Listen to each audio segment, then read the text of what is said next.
Plongez avec nous dans l'univers numérique, ses acteurs, ses découvertes, ses promesses. C'est notre nouveau rendez-vous numérique. Pour ce numéro 1, nous parlerons d'une application pour signaler ce qui ne va pas aux élus, de la candidature de Nantes à la French Tech et du prochain Festival D. Oh, le vilain tag là sur le mur de ma maison. Puis l'abribus là, il est tout cassé. Ouh, on n'y voit pas clair dans cette rue. Et si je disais tout ça au maire? Avec Fixe ma ville, une appli développée ici à Nantes par des Nantais, on va bientôt pouvoir signaler tout ce qui cloche à nos élus locaux. C'est participatif, c'est plutôt innovant et ça pourrait créer du lien entre les citoyens et leurs élus. C'est en tout cas ce que pensent les créateurs. Jean-Michel Laga leur a rendu visite. À 2 pas de l'école des mines, dans cette pépinière d'entreprise, les 3 gérants de Data for People mettent la dernière touche à leur nouvelle application Fixe ma ville, une application participative qui permet de signaler toutes sortes d'incidents sur les voiries, des tags, des panneaux détériorés, des feux en panne, des nids de poules sur la route ou encore des problèmes d'accessibilité pour les personnes handicapées, et ce, dans toute la France.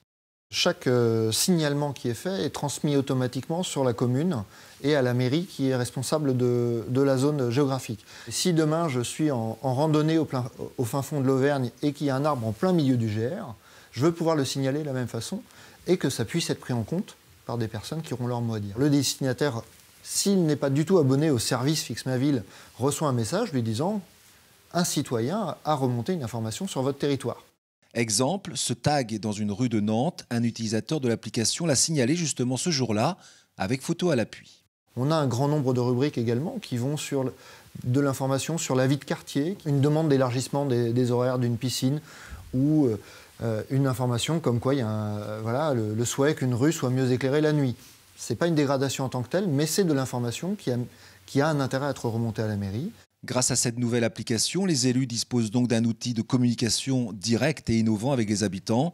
La nouvelle version est en cours de commercialisation. Et pour votre information, Fixe, ça veut dire réparer en anglais, ce qui tombe plutôt bien.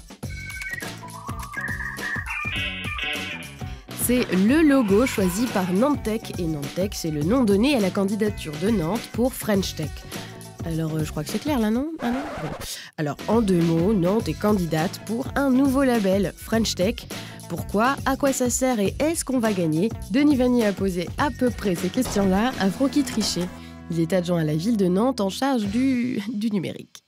La filière numérique à Nantes, c'est 19 200 emplois, c'est 1400 établissements, avec des taux de croissance. On est à 40% de taux de croissance d'emplois dans les 3 dernières années, alors que la moyenne de l'économie, c'est 13%. Donc c'est quand même une filière qui est très dynamique à l'échelle de la métropole. On a une zone urbaine ultra attractive pour les start-upers. Pourquoi? Parce qu'on a des mètres carrés qu'on n'a pas forcément dans les grandes métropoles internationales. On a une vraie hybridation des publics, c'est-à-dire que sur cet espace, à l'horizon 2017, on va avoir des étudiants, des chercheurs, des artistes, des financeurs aussi. Obtenir ce label, c'est avant tout faire partie de l'équipe de France du numérique. Donc c'est pour moi quelque chose de très important pour la ville de Nantes et tout son écosystème. Deuxièmement, pour les start-upers, c'est aussi pouvoir bénéficier de ressources mutualisées. C'est-à-dire qu'on met en place le Pass French Tech dans lequel on aura la possibilité d'aller par exemple à la Halle Fraissinet, qui est un espace assez gros à Paris, dans lequel les start-upers nantais, si on est labellisé, auront justement le ticket d'entrée. Et le troisième élément le plus important, c'est les 200 millions qui sont dédiés à l'accompagnement, au développement d'accélérateurs privés. C'est-à-dire que si on n'a pas le label, on pourra avoir des accélérateurs, mais si on a le label, c'est mieux, effectivement, pour pouvoir avoir ces accélérateurs privés. Donc Nantes compte bien aller justement construire 3, 4 ou 5 accélérateurs privés à l'horizon 2020-2025. Et pour connaître le palmarès des villes retenues, ce sera avant la fin de l'année. Et maintenant, à vos agendas, ou plutôt à vos tablettes. Enfin, prenez de quoi noter. Les 31 mai et 1er juin, c'est le Festival D. C'est le festival du système D. D comme débrouille, détournement, découverte, déambulation, démo.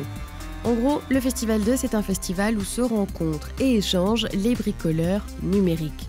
Il y aura aussi des lycéens et des enfants qui viennent parler de leurs idées. On y va pour découvrir des projets parfois décalés, parfois amusants.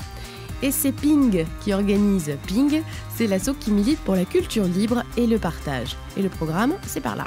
Le Web Today version 2014, c'est pour bientôt, 4, 5 et 6 juin à Stéréolux. Et nous aussi, Télé Nantes, on y sera.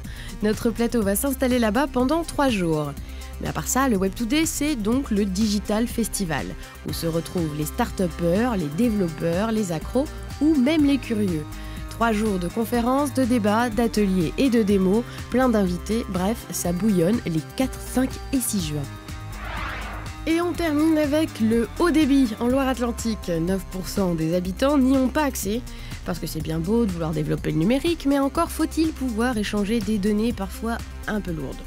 Et il y a des zones, rurales surtout, où ça coince. Le département a identifié 150 secteurs prioritaires qui devraient être équipés d'ici 2015. Coût de l'opération, 27 millions d'euros. C'est la fin de notre premier numéro et comme on dit dans le numérique, #au revoir.